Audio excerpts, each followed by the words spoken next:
Les parlementaires de la Commission économique, finance et contrôle de l'exécution du budget ont été reçus par les responsables de la société Aris, soumis à la construction de la zone économique spéciale de Pointe-Noire. Cette visite, il faut le reconnaître, s'inscrit dans le cadre de ses missions régaliennes. Après le visionnage dans un premier temps des travaux déjà engagés dans la salle de réunion et la présentation de cet outil économique, Maurice Mavungu et toute sa suite sont allés toucher du doigt les avancées des travaux de la zone économique spéciale avec une infrastructure majeure de 3150 hectares qui est en plein développement.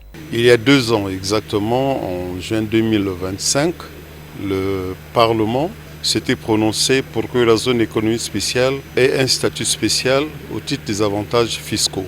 Que les engagements pris par la zone économique spéciale qui consistait à rendre opérationnelle de manière effective cette zone, ces engagements ont été respectés.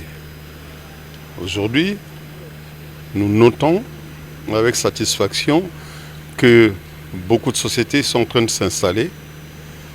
Ces sociétés sont malheureusement confrontées à quelques difficultés. 2 difficultés majeures que sont la fourniture en énergie de manière pérenne et la mise à la disposition de la zone économique spéciale d'un guichet unique.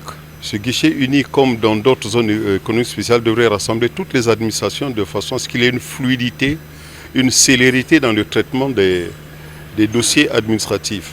Le souhait des parlementaires reste fermement axé sur l'accélération des travaux d'aménagement de la zone, a renchéri ce dernier. Nous, partenaires de ce groupe, réaliser un certain nombre de nos engagements, nous puissions permettre que les produits arrivent ici par voie terrestre, mais surtout par voie ferroviaire. Nous avons eu cette chance de rencontrer un partenaire qui est en train de développer le minerai de fer de Mayoko, qui s'engage donc à réaliser le tronçon ferroviaire Mayoko-Dolisie. Il restera donc à la partie congolaise, nous, de pouvoir réaliser le chemin de fer entre Dolisie et Pointe-Noire et Dolisie et Brazzaville, de façon à ce que le produit arrive à Luango ici.